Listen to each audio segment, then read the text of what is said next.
রান্নাটা বসিয়ে দিয়ে আসে তারপরে রুমটা একটু বসিয়ে দিতেছি। ছেলে একটু দেরিতে ঘুম থেকে বসছে, ছোটো মানুষ। আর ভাবলাম এখন বিছানাটা বসিয়ে নিই, ওর পাশে রান্নাটা হতে পারে।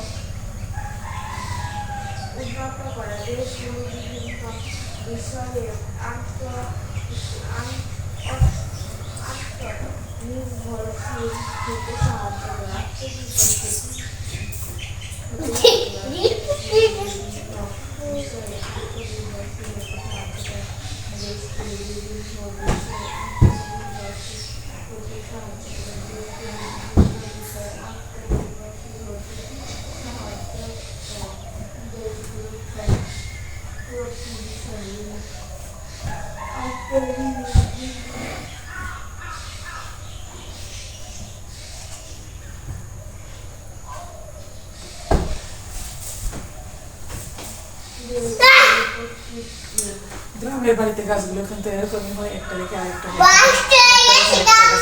আসতে হয়।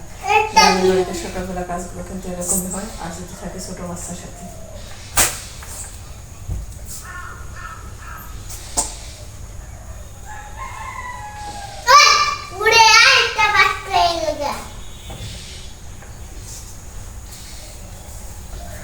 আর কি রান্না করতেছি সেটা কিন্তু দেখাবো।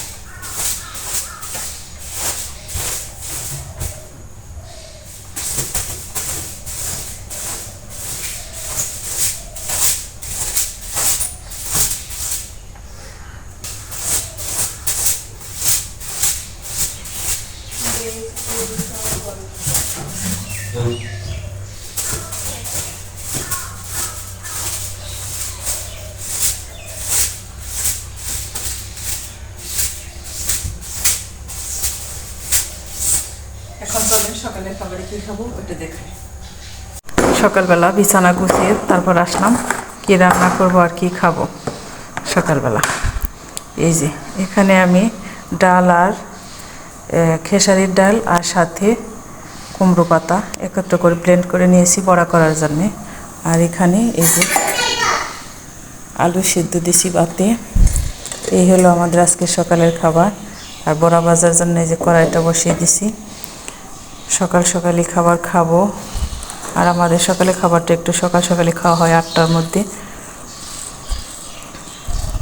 এটা আর একটু নরম হবে, তারপরে কিন্তু আমি বড়াগুলো বানিয়ে নেব। এখন পর্যন্ত পরিপূর্ণ হয়নি, এই সাইডে হয়েছে, এই সাইডটা। এই যে সবুজ কালারের বড়া এদের মধ্যে কয়েকটা বানানো হয়েছে, আর কিছু চুলাতে আছে। ভাতও কিন্তু এই যে শেষের দিকে, এখন গরম গরম শুধু খাবারটা বাকি আছে, খেয়ে নেব। আর ডালের বড়া হলে আমার ফ্যামিলিতে আর কোনো কিছু লাগে না, যার কারণে আর কোনো কিছু করলাম না। আলুর ভর্তা আর ডালের বড়া এই দুইটা দিয়ে আমাদের আজকে খাওয়া দাওয়া হয়ে যাবে। আর সবাই আমাদের পাশে থাকবেন, চ্যানেলটা সাবস্ক্রাইব করবেন, লাইক দিয়ে পুরো ভিডিওটা দেখবেন।